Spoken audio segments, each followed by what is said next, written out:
मुख्यमंत्री देवेंद्र फडणवीसांनी महाशिवरात्रीच्या दिवशी ईशा योग केंद्र कोइंबतूर येथे भेट दिली। यावेळी देवेंद्र फडणवीसांनी सपत्नीक पूजा केली। ध्यानलिंगाची आध्यात्मिक ऊर्जा अधिक सखोलपणे अनुभवता यावे यासाठी उभारण्यात आलेल्या पवित्र तीर्थकुंडांपैकी सूर्यकुंडास अर्घ्य दिलं। तर त्याचप्रमाणे श्री नागदेवतेची मनोभावे पूजा करून आशीर्वाद घेतले। मुख्यमंत्री देवेंद्र फडणवीस हे केंद्रीय संरक्षण मंत्री राजनाथ सिंह आणि ईशा फाउंडेशनचे संस्थापक पद्मविभूषण सद्गुरू यांच्यासह कार्यक्रमाला उपस्थित होते। अमृता फडणवीस देखील यावेळी उपस्थित होत्या।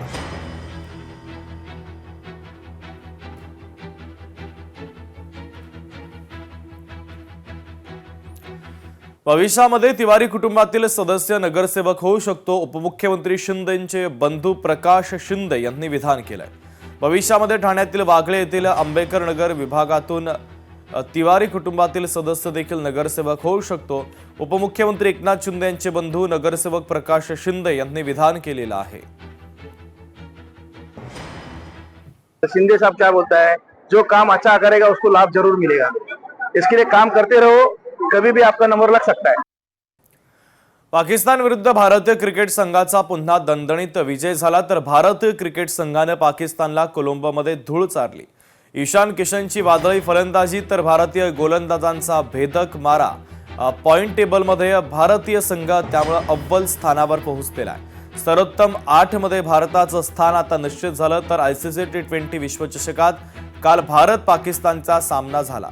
या सामन्यात भारतानं पाकिस्तानचा 61 धावांनी पराभव केला। टीम इंडियाच्या गोलंदाजांनी पाकिस्तानी संघाला 114 धावातच गुंडाळलं। या सामन्यामध्ये प्रथम फलंदाजी करताना भारताने 175 धावा केल्या, परंतु पाकिस्तानला प्रत्युत्तरात फक्त 114 धावाच करता आल्या।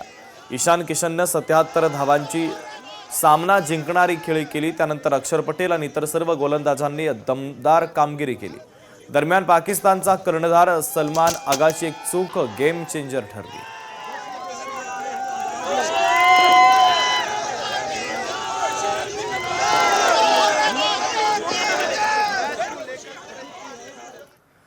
कोल्हापूरमध्ये क्रिकेट प्रेमींनी जल्लोष साजरा केला। भारतानं पाकिस्तानवर विजय मिळवल्यानंतर जल्लोष साजरा करण्यात आला। भारताचा तिरंगा ध्वज फडकवत आनंदोत्सव साजरा करण्यात आलेला आहे।